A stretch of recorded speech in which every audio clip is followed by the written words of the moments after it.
घर पछुआड़बा में बेली फूल फूली गेला और फूलाए का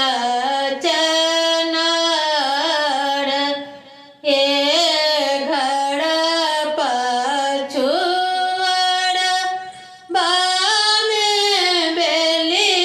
फूल फूली गेला और फूलाए का चनार हे तही तर ससु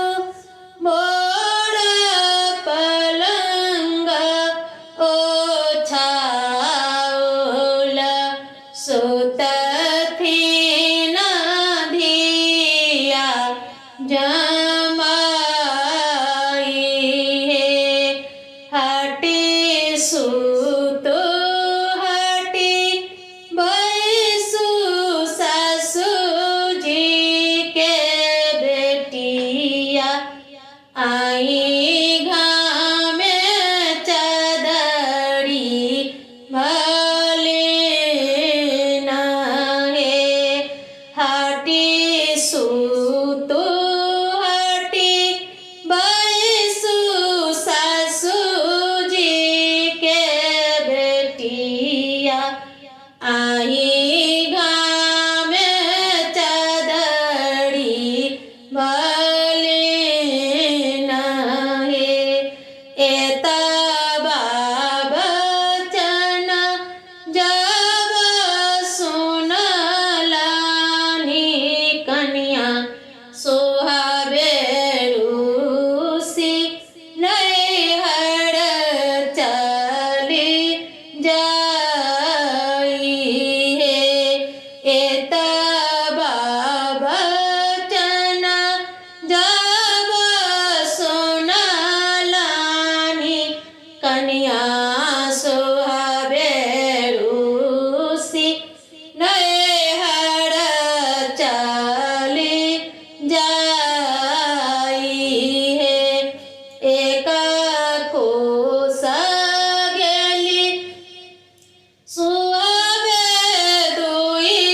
कोस गेली तेसर कोस भेटल माजा धार हे एक कोस गेली सुआबे दुई कोस गेली तेसर कोस भेटल माजा धार हे घोड़ा लागू पैया पड़ू मला हे भैया झट सा उतारी दिया पार हे गोरा लागू पैया पड़ू मला हे भैया झट दा उतारी दिया पार हे दिन में खुएब सुआबे रहुआ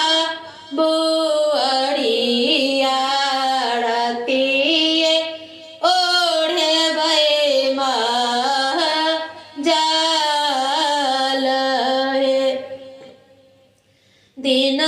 में खुएब सुआबे रहुआ बुअरिया राति में ओढ़े भई माह जाल हे आजू के रतिया सुआबे तही गमाओल होइते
आगिया